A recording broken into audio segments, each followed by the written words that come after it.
Bueno, vamos a exponer el músculo cardíaco, el corazón como bomba y la función de las válvulas cardíacas. Esto corresponde al capítulo 9 de Fisiología de Guyton, pues si quieren consultarlo después. Bueno, entonces tenemos que el corazón es una cavidad, el cual está dividida en dos, un lado izquierdo, un lado derecho, obviamente con sus respectivas aurículas y ventrículos, tanto izquierdos como derechos. Sabemos que el derecho está encargado de llevar la sangre a la circulación pulmonar para llevar a cabo la hematosis. Posteriormente regresa al corazón izquierdo para ser repartido por todo el organismo mediante las arterias. Entonces, en cuestión de la fisiología del músculo cardíaco, tenemos músculos auriculares, músculos ventriculares y fibras musculares especializadas, las cuales son de excitación y conducción. Tanto el músculo auricular como el músculo ventricular son especialmente, por decirlo de alguna manera, totalmente semejantes al músculo esquelético normal. La diferencia es que entre la musculatura cardíaca y el músculo esquelético, la contracción de este último, del músculo este, cardíaco, es aún más larga. Ya explicaremos más adelante por qué. Las fibras musculares especializadas, como ya hemos dicho, son de excitación y conducción, las cuales reciben a causa de potenciales de acción unas descargas eléctricas rítmicas, lo que da el sistema de conducción o el sistema excitado del corazón.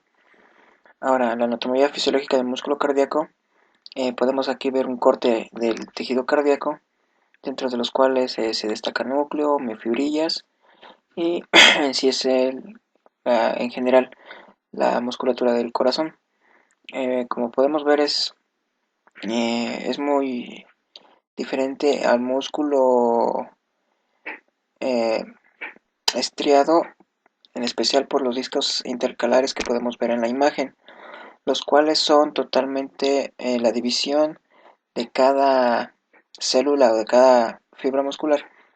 Eh, Perdón, más bien dicho, la división, los discos intercalares son correctamente la división de cada célula cardíaca, los cuales son totalmente permeables a gran cantidad de de iones. En este caso podemos hablar de iones calcio, potasio y sodio, los cuales atraviesan de una manera muy grande entre ambas células, permitiendo que el corazón se contraiga de una manera totalmente eh, seguida, consecutiva y de una manera totalmente eh, rápida.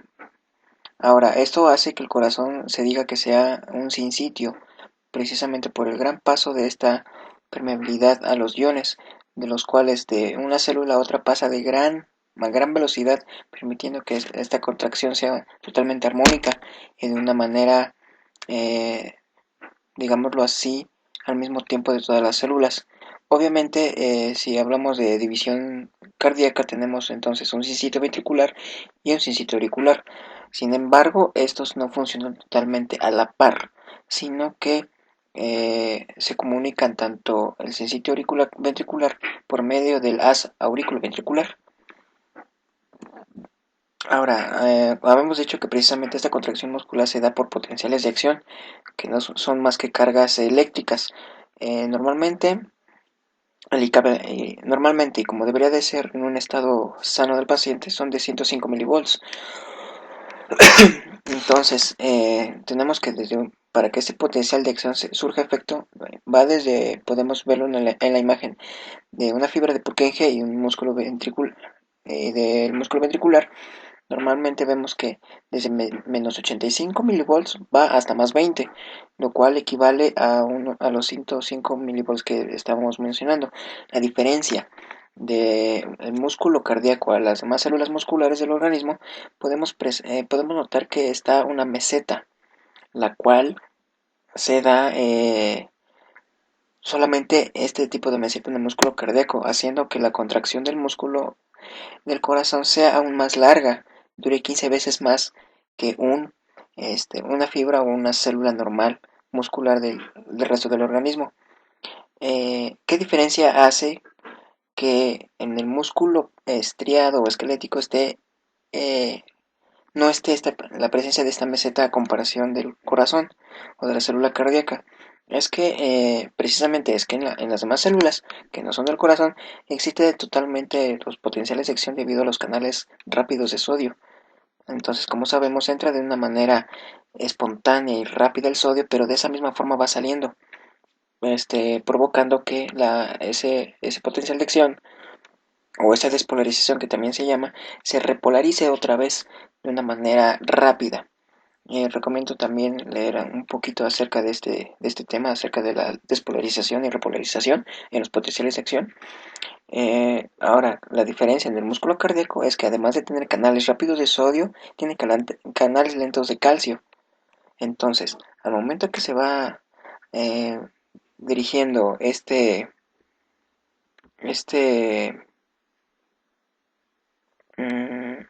vamos a explicarlo así, al momento que se va entrando el sodio, generando una despolarización en la membrana de todas las células para que se realice la contracción, existe en este tramo la meseta que podemos notar en este diagrama, los cuales están encargados de que se provoque esta meseta los canales lentos de calcio.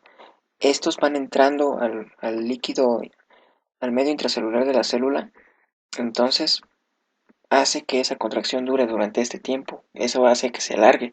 Obviamente, estos canales lentos de calcio también provocan que haya una disminución o disminuye la permeabilidad en la membrana de los iones potasio, los cuales intervienen en la bajada de este trazo, que sería la despolarización o el estado de reposo otra vez. Entonces, esto provoca que existe esta meseta y sea más duradera la contracción muscular.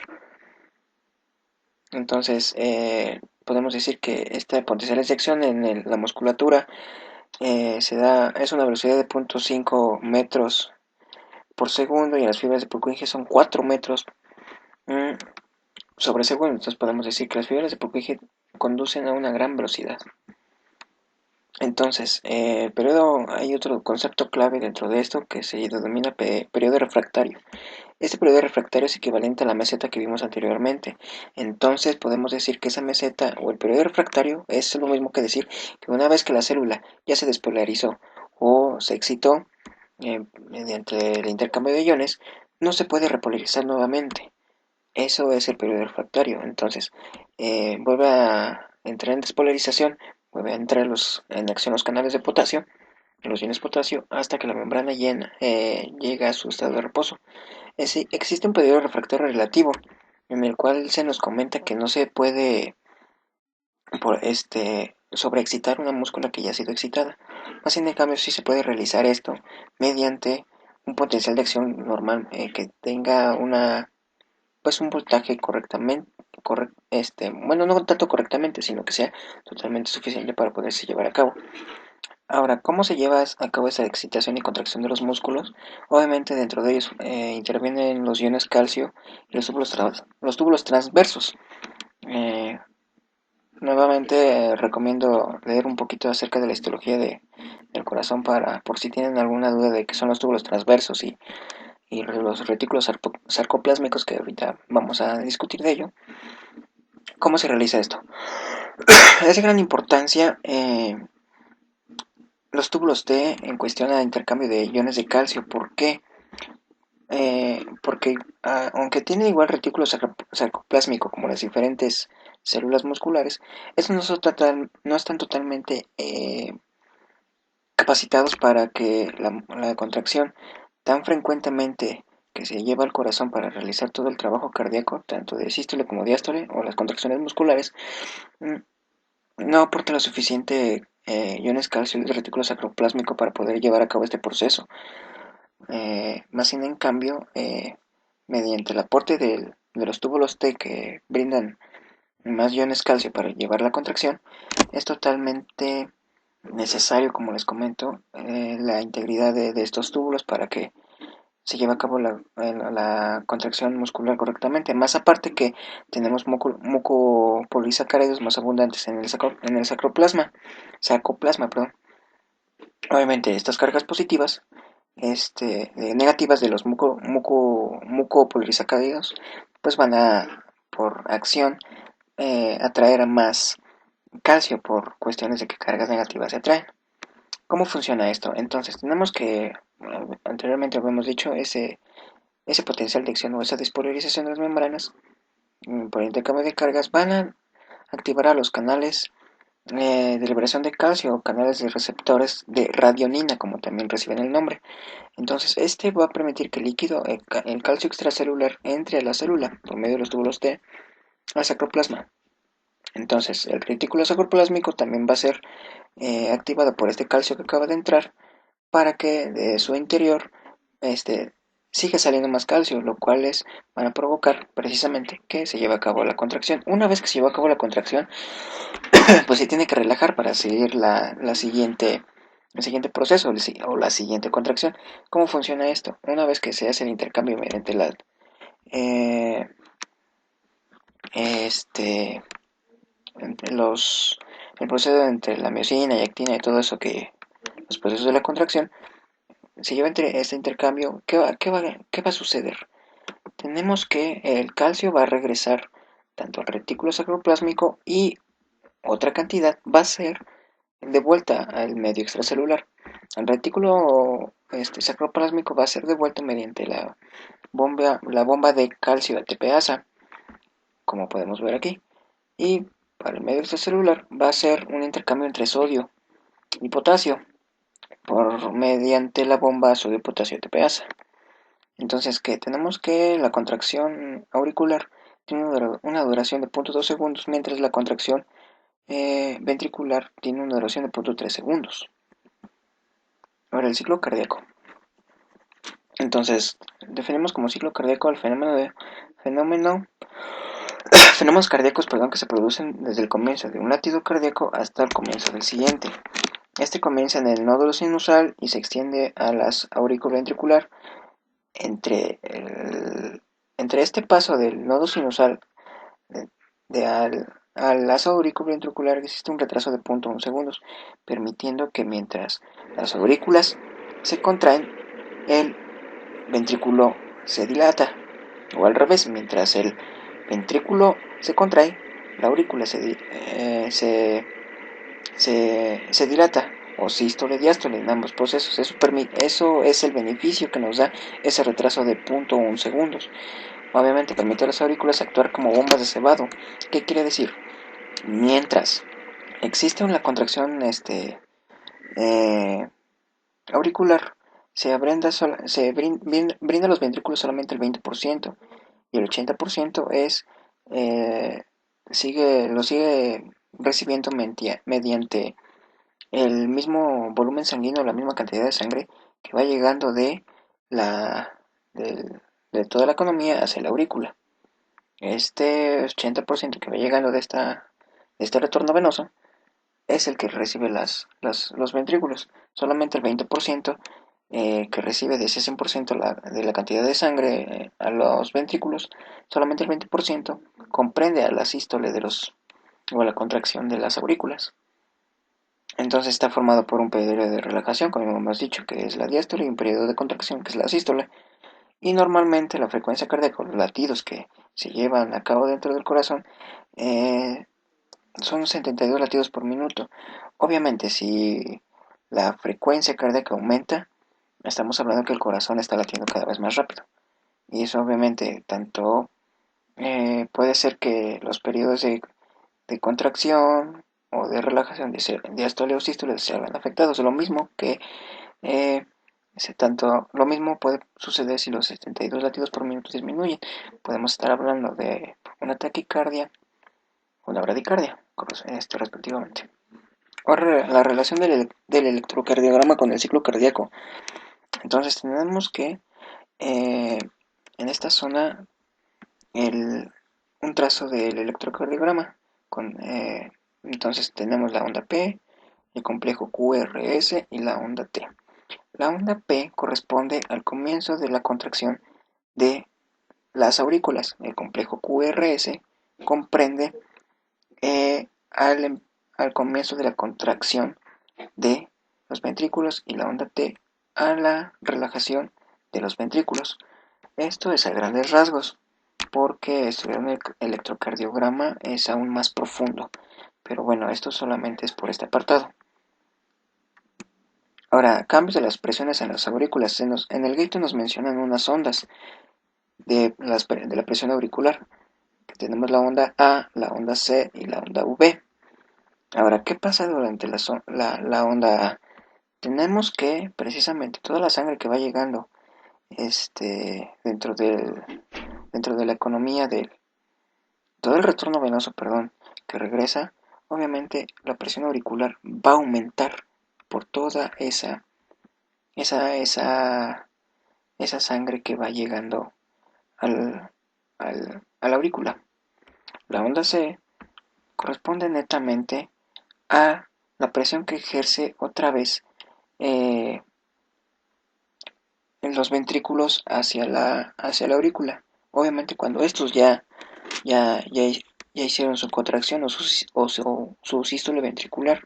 Como podemos ver, si lo relacionamos con el volumen ventricular, este aumento de presión va, va, va, la elevación de esta onda va a aumentar cuando se hace la contracción del ventrículo. Pero ¿por qué sucede esto? Porque cuando se contrae el ventrículo hay un cierto flujo que se caracteriza como retrógrado que regresa a la aurícula.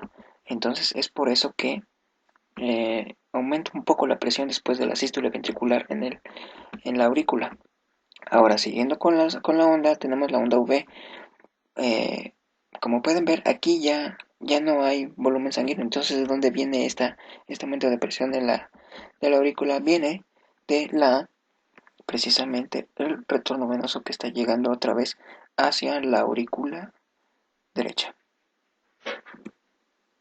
Ahora, función de los ventrículos como bombas. El llenado de los ventrículos durante la diástole lo podemos dividir en tercios. En el primer tercio es un periodo de llenado rápido en el cual todo comprende mediante el mismo regreso de la sangre hacia las aurículas, eh, por función netamente de gravedad, va vaciando automáticamente hacia los ventrículos. Ese tercio es cuando los ventrículos se llenan en su totalidad. El tercio medio es la continuidad que sigue llegando, perdón, hacia los ventrículos, y el último tercio es el 20% que brinda la sístole auricular. Entonces podemos decir que el periodo de llenado rápido podría corresponder al volumen telediastólico, que más adelante lo mencionaremos, y el tercio medio es la misma función, el mismo flujo que sigue continuando, y el 20% las sístoles de la aurícula. Entonces el vacío de los ventrículos se da igual en tres procesos, que es el periodo de contracción isovolumétrica, el periodo de inyección y el periodo de relajación isovolumétrica. En el periodo de contracción isovolumétrica va aumentando la presión del ventrículo, pero sin vaciar aún o dejar salir sangre del ventrículo o de la cavidad ventricular. Va aumentando el volumen hasta que llega un momento en que esa presión llega al tope o rebasa el umbral y se lleva a cabo la contracción. Y eso es lo que corresponde al periodo de inyección. Y el periodo de relajación isovolumétrica, obviamente, lo podemos relacionar con una vez que se lleva a cabo la contracción, se empieza a relajar el corazón y eh, eh, el, el sistema o la cantidad de sangre que se queda dentro de ese corazón también se puede relacionar con el volumen telesistólico. Entonces corresponde también a lo que es periodo de relajación isovolumétrica. Ahora, si hablamos de volúmenes, como los habíamos dicho, tenemos el volumen telediastólico, el sistólico y el telesistólico. El telediastólico es el que se va llenando la cavidad antes de que se lleve a cabo la contracción. El sistólico es netamente cuando se llevó a cabo la contracción ventricular y se va ya puede ser hacia pulmón o al sistema arterial. El telesistólico es el que queda después de la contracción muscular. Entonces podemos decir que hay un concepto dentro de el volumen sistólico que se llama gasto cardíaco, podemos mencionarlo también, que es la cantidad que totalmente se lleva a cabo es la sangre que el corazón bombea hacia el cuerpo durante un minuto. Y fracción de eyección es otro concepto, el cual, para que sea correcto, debe ser de un 60%. Ahora, la función de las válvulas pues tenemos en el corazón las válvulas auriculoventriculares y las válvulas semilunares. Obviamente las auriculoventriculares, mitral o tricúspide, o las semilunares, que son la pulmonar o la aórtica. Estos contienen músculos papilares, de los cuales tirando los velos de las válvulas. Estos permiten que, precisamente, como podemos ver aquí, los músculos papilares sostienen a los velos de las válvulas mediante las cuerdas tendinosas. Estos permiten que, al momento de que estás cerrando las válvulas, eh, hacen que no protruyan tanto hacia, hacia la cavidad contraria, por poner un ejemplo, de los ventrículos a las aurículas, porque cuando protruyen en demasía es cuando pueden existir problemas cardíacos o insuficiencias cardíacas. Ahora, dentro de esto, de las funciones de las válvulas, tenemos algo que se llama curva de la presión aórtica, y un concepto que dice que se forma la incisura en la curva de la presión aórtica.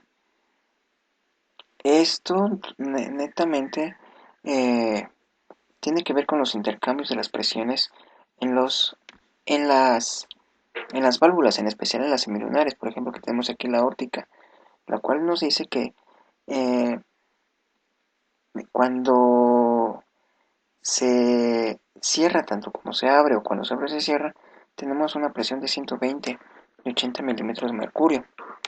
Obviamente, estos equivalen, vamos a ver más adelante, a los ruidos cardíacos. Entonces aquí vienen. Entonces el primer latido, tenemos que tenemos que dejar algo en claro primeramente. Los latidos que escuchamos cuando se ausculta un paciente con el estetoscopio no refieren tanto a la apertura de las válvulas, más bien se refiere al cierre. ¿Por qué? Porque la apertura es un proceso totalmente lento y el flujo de igual manera es un poco más lento. Más en cambio, cuando se cierran las válvulas es un proceso rápido totalmente que se escucha en gran demasía por todo el tórax. Entonces el primer latido tenemos que se relaciona con el cierre de las válvulas auriculoventriculares, que son la tricúspide y la mitral. El segundo latido son el cierre de las válvulas semilunares, pulmonar y aórtica.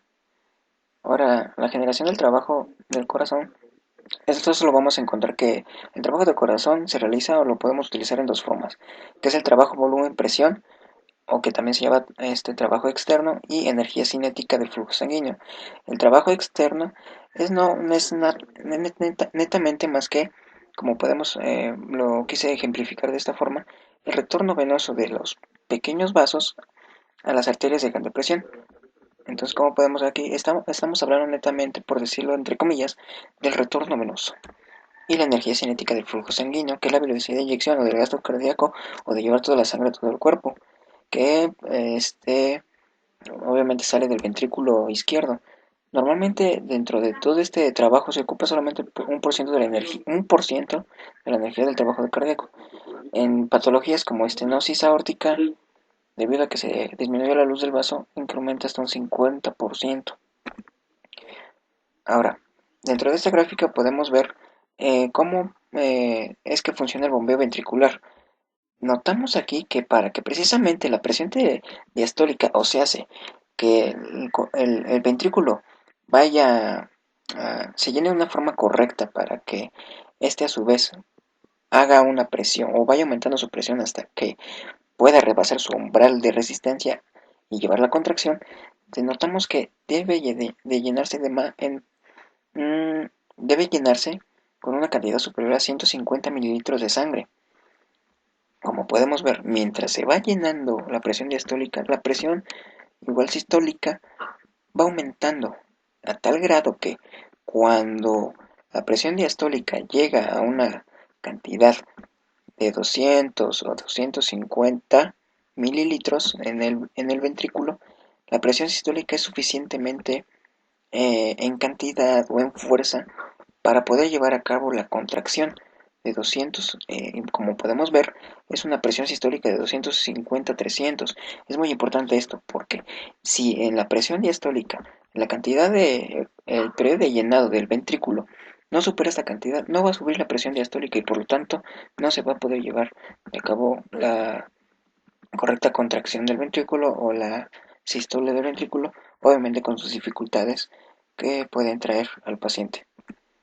Ahora, entonces, tenemos que el trabajo cardíaco lo podemos dividir en ciclo cardíaco o se estudia mediante el ciclo cardíaco, el cual está en la fase uno que es de este punto A al punto B, se conoce como periodo de llenado, del punto B al punto C como contracción volumétrica, del punto C al punto D como periodo de eyección y como podemos ver se vuelve a repetir el ciclo una vez llegado aquí.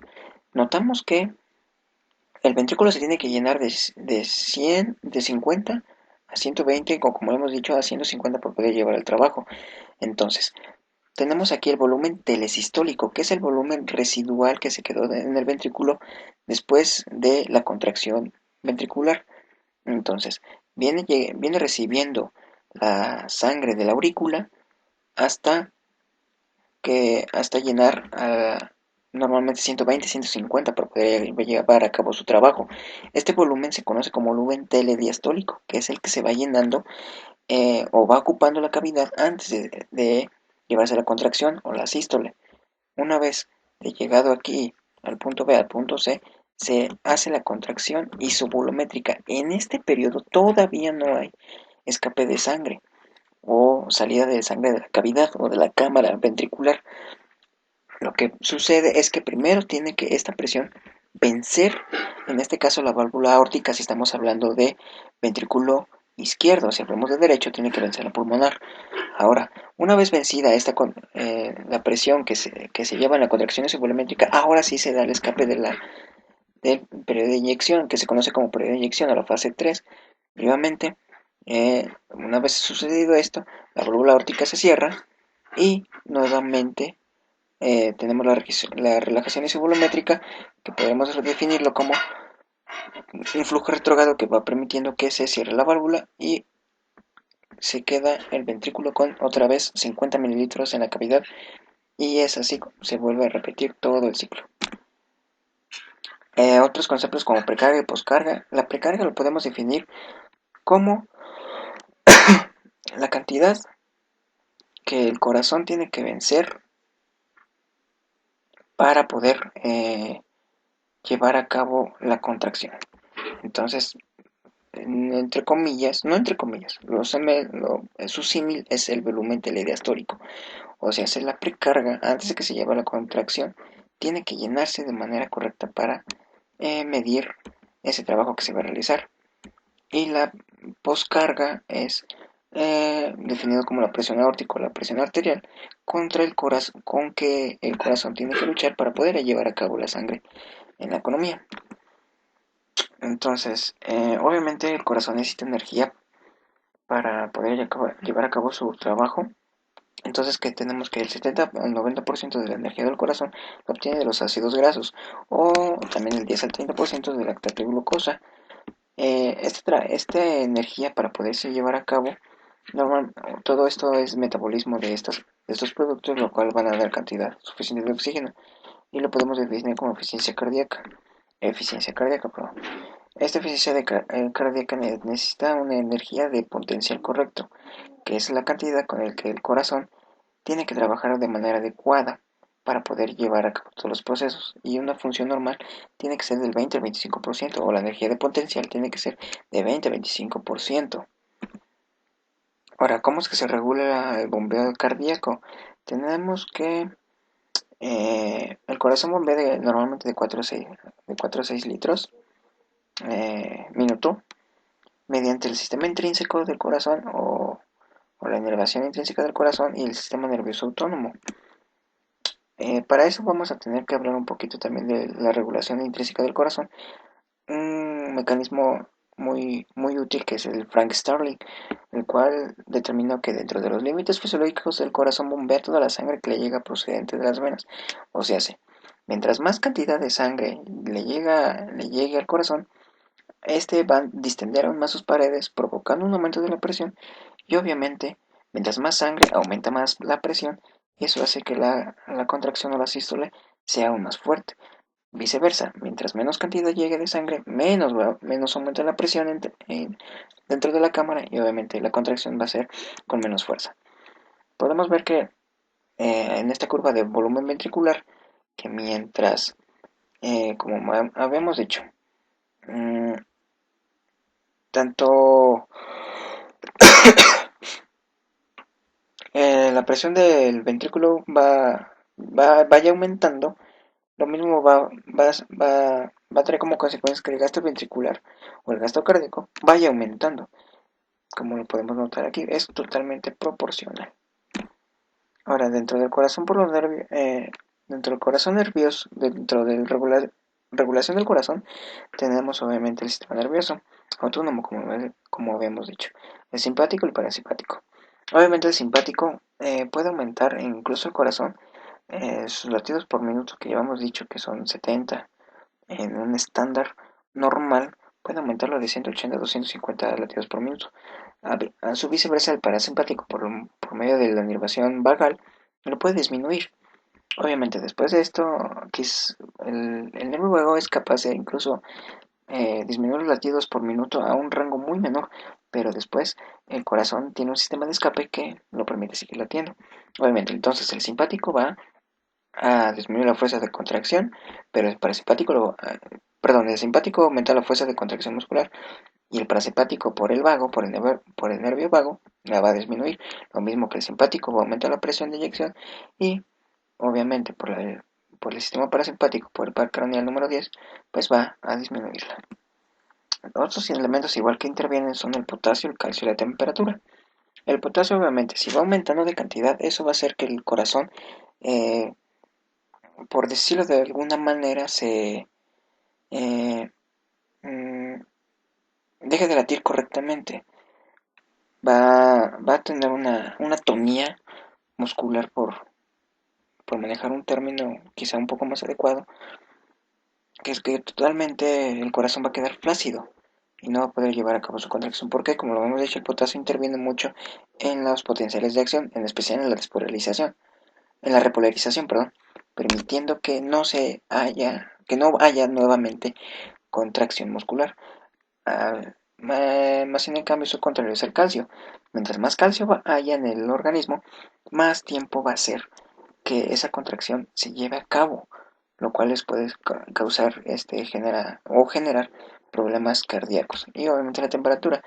Si hablamos de una hipertermia, obviamente va a aumentar la distibilidad vascular y esto va a aumentar también el gasto cardíaco. O viceversa, una hipotermia que va disminuyendo obviamente la actividad del corazón.